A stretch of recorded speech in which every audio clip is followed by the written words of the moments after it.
sa zi nghe y hình khô hay lại ba bang a pa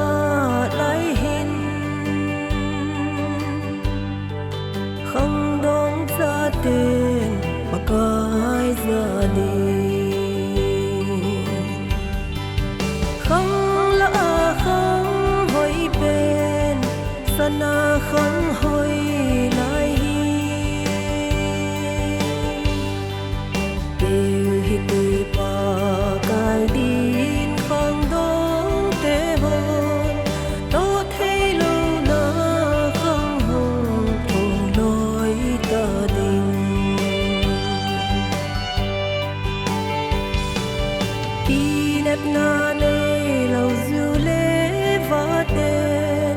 gần hình in dòng pakai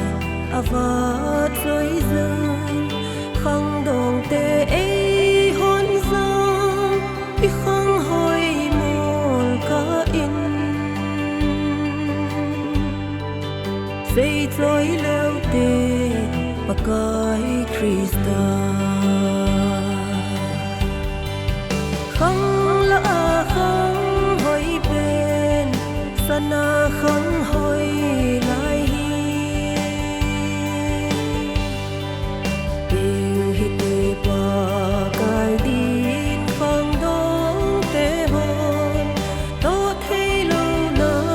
Khang hong thong lối ta đình